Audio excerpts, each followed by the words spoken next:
After Northern Illinois upset Notre Dame and Bowling Green nearly shocked Penn State, Ohio State quickly dashed any hopes of Western Michigan pulling off any crazy maction last night in Columbus, scoring touchdowns on 5 of their first 6 drives and holding the Broncos to 10 3-and-outs. Mark Coons has more. 2 weeks, 2 big margins of victory over 2 MAC opponents. Yet somehow this week's victory over Western Michigan felt better for Ohio State as they dominated the Broncos from the get-go. It all came back to preparation.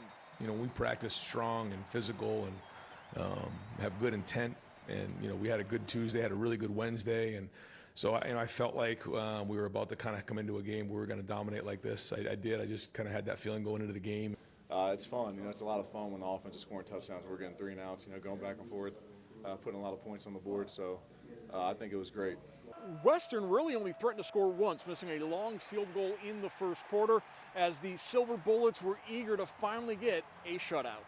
We were always trying to get a shutout, and you know, it hurts when you let up anything. But I think it's a great goal for us to have, you know, because we want to dominate. We know the end goal in mind.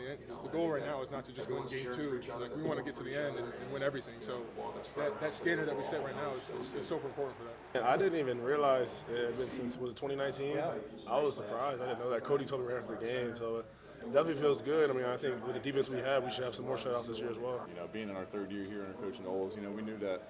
That's kind of what we've been, you know, chasing the last couple of years, and it's really cool to see it, you know, happen.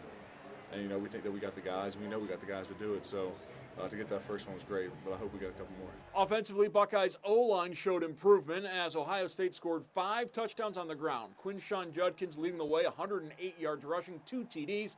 But his ability was perhaps best shown on a long touchdown run that was called back on a holding penalty. He's hard to get on the ground. He's almost as hard to get on the ground in real life as he is in the football game. So it's fun blocking for him. On the 75-yard touchdown run that got called back or whatever it was, that was a blast seeing him make some guys miss, and ran all the way down there and celebrated, and you turn around after running 100 yards and there's a little yellow flag on the ground. You got to jog all the way back, but he did a really good job of, you know, making guys miss and making really good reads. I love Q. He's my guy, man, and I think he settled in too this week. You know, he finally kind of was like, all right, you know, I'm comfortable, and did his thing, you know. And I think you guys saw some of the elusiveness that he has and the ability to break tackles. Definitely happy as a whole, as the whole team. We all played well. There's still things that we can improve on, but overall we played really good today.